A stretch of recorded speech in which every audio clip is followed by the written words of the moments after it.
All right, ladies and gentlemen, here tonight to throw out our game time first pitch is Jacob Wilson throwing to his dad, Jack Wilson. Yeah! Way to go, Jacob! First off, it's incredible because I haven't seen Jacob probably since he was 5 years old. You know, it seems like our lives are flying by. It seems like the other day we were teammates in Pittsburgh. Here you are coaching at Grand Canyon and your son's going to be a first-round pick. What's this been like for you? Yeah, it's been awesome. I think, you know, just seeing his growth as a young man. It's funny, we see our kids, everybody else sees what Jacob is or what he's become, but he's always been the same kid. I mean, he always loved the game. He always had a ball and a bat in his hand.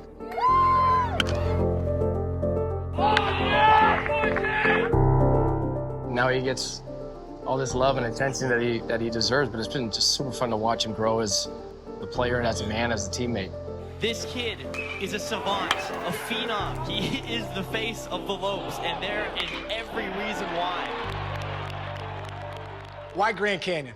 Growing up, we're looking at colleges. I think we're, what was it, kind of 8th grade summer, coming into kind of playing tournaments in Arizona, looking at schools. You know, around here we had Grand Canyon, at ASU, kind of the area. One of the things we did whenever he would come on the road with us, we would always go to Dave & Buster's, and we found out that they gave this thing called a hidden treasure, which was an autographed baseball in a box. If you got a certain amount of tickets, you can get that out of the glass case.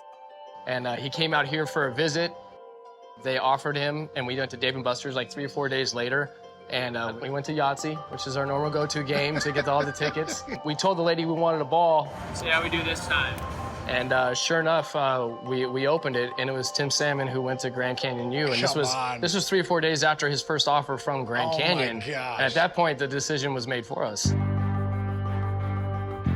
What was the conversation by you guys about when you were coming here to coach? Well, yeah, I mean, it wasn't really in the plan. I mean, Wally had gotten the job, and he called me immediately, and I was just about to, like, say, hey, congrats, Wally. You know, you got the job. That's awesome. When I got hired, I thought, well, who better to ask to come be on the coaching staff than Jack Wilson, guy who was a big league all-star, played shortstop, has coaching experience, and can bring that big league, experience into our dugout. He asked me to come coach, and I'm like, all right. I have 2 teenage daughters in high school. They're gonna have a different feeling about this, but the first thing, I gotta call Jacob, who's in the Netherlands playing for Team USA, to be like, hey. What do you think of this? I just wanted to make sure it was okay with him and the dynamic that comes with that. And he called me back, he's like, yeah, let's do it. I actually went back to GCU and got my degree online after I retired. That's awesome, dude.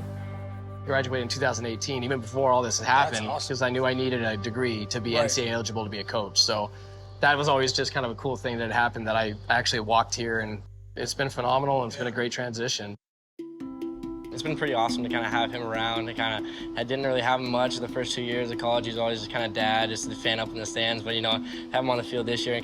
Pretty special to have him here, kind of as a dad and a coach. Pretty special bond that we have. It's a pretty special kind of relationship that we share. They've got a great relationship, and it's a respectful relationship. Most guys, they don't necessarily want to listen to their dads at this level with advice, but I think Jacob's respect level for his dad, what his dad has to offer, the knowledge, the experience, Jacob really respects that, and it's been a great transition having Jack here. I looked back and said, okay, what were the things I would change about my own career? And when it came to now starting that coaching journey with him, it's like, okay, I want to pass on everything I was really good at, teach him everything, but I really wanted to pass on even more the things I wasn't. I was more of a swinger. We talk about being a swinger rather than an actual hitter. So I wanted to teach him that thought process of understanding what pitches to look for, when to look for, teaching him those type of things to make him more of a complete player than I was. Have you studied your dad's game at all? Because I got a chance to play with him and play against him a lot. And bar none, one of the best shortstops I've ever seen. The way he could pick it. An unbelievable defensive play for Jack Wilson. Have you studied his game at all? And what parts of your dad's game do you think that you kind of match up with him? Yeah, I definitely go back on YouTube and kind of look up his name and go back and watch all the defensive highlights. That's a play that you look back on a season and go, hey, remember that?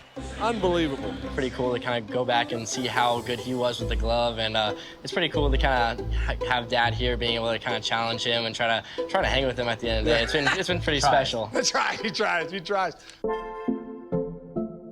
Jacob, for you, watching your development, Team USA, you dominate there last summer.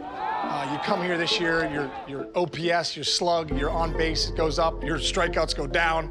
You know, you're hitting for power, you're hitting for average. Like, if you were going to scout yourself, what do you feel like is the best part of your game? Why are scouts looking at you and saying, this kid's going to be a top 10 pick?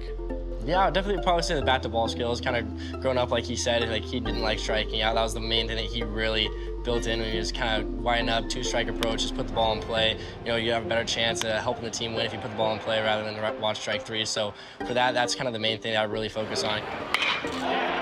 Last year, he was the toughest to strike out in collegiate baseball. This year, he's right there again. He's at the top. He only struck out 5 times. He just has elite hand-eye coordination. Ripped deep to left field. Grand slam, Jacob Wilson.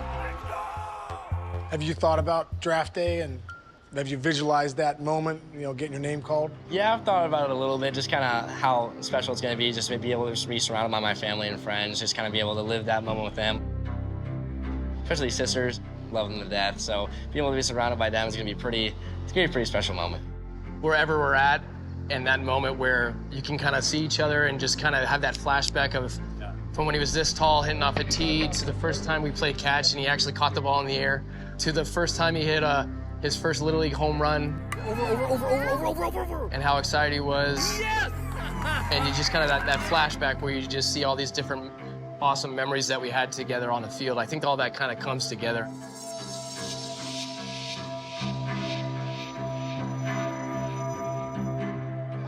You know, us being buddies all these years, being teammates and everything like that, and now seeing Jacob where he's at. It's amazing, bro, seeing you and seeing your son, and just the moment you guys are going to have as a family come draft night.